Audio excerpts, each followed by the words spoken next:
Yeah, thank you guys for joining me. So in this session, we're going to talk about partnerships and how they're essential when trying to open a stadium and building up a zero waste program, which requires collaboration, investment, pilots, celebrating each other's successes, and also learning from each other's failures. Austin FC and Okapi are an amazing example of how key partnerships at the beginning and inception of buildings can propel venues' goals forward. And I know from Mercedes-Benz Stadium having a 6,000 square foot waste R3 and being in a 2 million square foot footprint, we have the ability to sort out 1,000 tons of compost or 75 tons of aluminum, but we don't have the resources to physically compost that on site or recycle that aluminum. So we rely so much on our partners, just like Okapi, to make that happen for us and to recycle those in a very responsible way. So first I want to start with Nick and ask you guys about why this year is important for Austin FC and what the tipping point has been. Yeah, so I think we're in an interesting spot. So we're in year 3 of operating our building, and we're at kind of this inflection point where, you know, we've had 2 years to kind of work out the kinks, to set some baselines, to really develop our operations. And for the first 2 years, we've diverted over 70%, close to 75% of our waste, which felt easy, believe it or not. It was a product of building, the proper systems, of establishing the proper partnerships. And now we're at this point where we can either build on that or just accept that that's where we're at. And so we are planning to build on that. Spoiler alert. We've recently applied and are going through the process to become true pre-certified, which will hopefully get done. Yeah, thank you. I think I owe you guys some information, actually, so don't hold that against me. We've done some other things. We've revived an internal sustainability task force to help push us along, but we want to continue moving forward, and I think we're at a point now where this year is going to be a big test for us. It's the first 75% were easy. The next 15%, next 15-20% are where it gets difficult, and we're trying to find where that progress is going to come from. It's going to come in the margins. It's going to come in some of these tactics that we're developing with Rick and his team, and this year is going to be the year for us to hopefully figure some of that out. Yeah, and I want to flip it to Rick now and rewind a little bit about how this journey started and the expedition for Okapi's partnership, which began 3 years ago, actually, with a trip to Mercedes-Benz Stadium. Can you explain a little bit about that and what were those takeaways?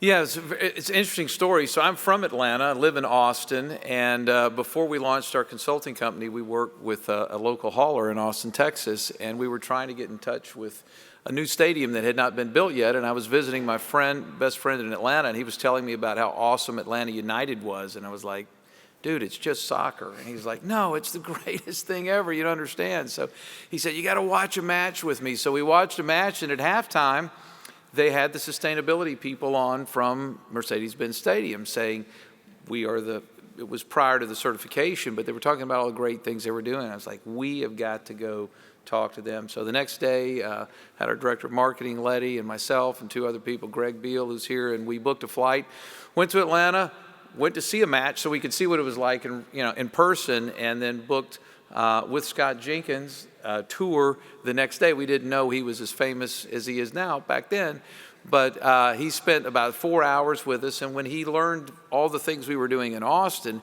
that were similar, he really helped us, answered some questions, and then connected us to the right people at Austin FC. So it's pretty interesting that Mercedes-Benz is leading the way, but in our story, it's kind of all roads kind of lead back to Mercedes. Yeah, and it's kind of like what Dawn was saying in the last panel, where if you come to Mercedes-Benz Stadium, everybody's a student, not just the students.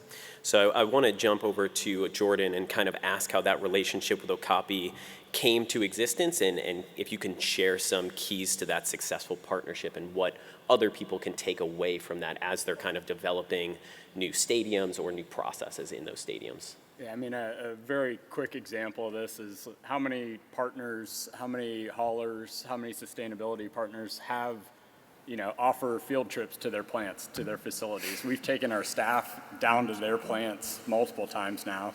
We're trying to broaden that so it's not just our operations and facility staff, but seeing what they've done, seeing what they've been able to put together is really inspiration for our group. And if we're able to extend that past, again, operations, facilities, engineering, that message is going to, they're going to see it in action. They're going to see where everything's going, and they're going to see the amount of waste that comes out of a stadium. We've been fortunate there. Just another point, getting the right partners. We've, again, been very fortunate with them to the point that, our pre-match sustainability video just won a Telly Award. So really cool stuff there. Great job that they put together. Yeah, this deserves a round of applause. Out of 12,000 applicants. Yeah, So it was a big deal. really cool stuff that's playing before our game. So that message is being, it's taking up, sponsorship opportunities in our pre-match. Soccer's very different from a lot of sports where you don't get the opportunities for a lot of PA, a lot of video. So, the fact that we're doing that, the fact that everyone's seeing it is fantastic, but also how early some of these discussions started with them, trying to get partners on board that have, that align with the pillars that you're doing from a design perspective, from a construction perspective. We would have gotten some things wrong had we not had some of these discussions as we're talking about our waste diversion rooms and our trash chutes and the number of compactors and how we're able to still work with, still have some open tops on site, if we're pressing hard on an event. So, the importance of having strong partners that are willing to just not invest in you, but continue to reinvest, continue to educate, and be those subject matter experts that can take you to a promised land, I guess. Very, very important to us. Yeah, and that's interesting stuff. And Rick, what I'd like to know is from a partner vendor side, what do you guys view to be the keys to a successful partnership from the point of view of Okapi? Well, there's lots of pieces. I mean, it always starts at the top, and that's the great thing about such an awesome partner with Austin FC. They're doing phenomenal things, but they have support from the top, from the president of the organization, Andy, all the way through with the owners, with Nick and Jordan. So we truly are a partnership. We're a boutique, hands-on partner that gets our hands dirty and actually gets in the trash room and the other pieces to get things done. One of the things that's very important, it's the old adage that you can't manage what you can't measure. And so one of the things that we talked about early on is in the design of the stadium, there were certain elements that were included that did things for electricity, for water. They bought solar panels. They did all these other things in addition to what we were able to work with the diversion. But part of the problem is how do you tell that story? And so there's lots of ways to tell the story, but it starts with analytics and it starts with data. And so we've been working with them to develop different data points. We certainly have waste and diversion models. We also are tracking their electricity, their water usage. We're now tracking emissions, not complete Scope 3 emissions, but it'll shortly be Scope 3 emissions. We track all of the people that come to the match, where they come by, some, believe it or not, by bicycle, some by light rail, some by bus, some carpool. They know how many parking spaces are sold for the most part. So we're tracking more and more and more data, and that's how we're getting better, is because we have more data to track. And the next piece that we'll be doing over the next few months is uploading all of that automatically, so we get rid of all Excel jockeys that are keying in stuff manually. Does anybody do that out there? Does anybody know about keying in manual spreadsheets? So we think if we take more time to actually look at the data and analyze it, it'll become information where we can actually spend more time even improving, a little bit more. And at Okapi, it's not just that data analytics, but you guys are actually doing the physical hauling as well. If you could just take a couple of seconds and explain how that's advantageous for you guys too, to not only be the analytics side, but also be taking the physical materials. So we have a different entity that our owner operates, Texas Disposal Systems, out of Austin, Texas, and so we do the hauling. We also have 4 recycling facilities there, so we do all the recycling, composting, active windrows, static windrows. So we actually know what's happening. They can come see where it's at, and so when we're talking about how do we partner and tweak systems, we actually it's a complete circular system where we see everything. Yeah, and I want to come to both Jordan and Nick now and hear from you guys about if you could tell us about how that data is kind of crucial for you guys, and how advantageous that would be to take yourselves away from doing physical brute force entry, and what you guys could achieve if you're not having to spend time doing that. It's still going to be hard to get me off of Excel, but I think again, leaning into the partner here, we started with waste diversion, and we've heard a ton about waste diversion, but we're looking at food, we're looking at transportation, we're looking at water, energy, all of our categories in sustainability. We're looking at tons of fan metrics too. We're looking at weather conditions, right? Like how hot was it? How cold was it? How many? What was our per cap, and how's that relate to the amount of diversion that we have? So we're really trying to get into it, and then working with Rick, working with Okapi, and having that data visualization, it helps this partnership of us on the stage here, but then it starts to create stories for our partnerships team to go out and continue some of these conversations. It makes the data synthesized and distilled enough that anyone can do it. And then there's real fun things within our portal that makes it like real easy. It's what does 5,000 pounds of compost mean? Like that number might sound big, it might sound small. But when you say it means, X number of gallons of gas or X number of cars on the road, it starts to put a little bit more meaning into it and makes it a little bit more comprehensible. Yeah, as someone that spends half my day navigating your spreadsheets, it won't be hard to get me off of Excel. So I'm excited to further build out this portal.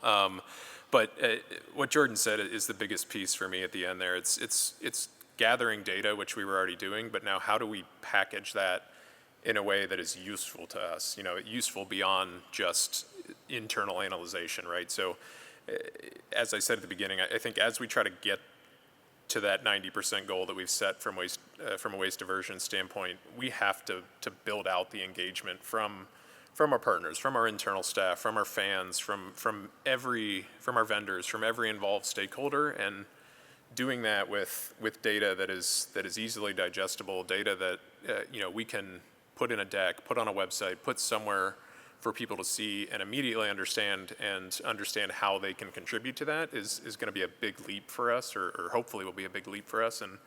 And that's where the software that Rick's team is putting together is hopefully going to make such a big difference for us.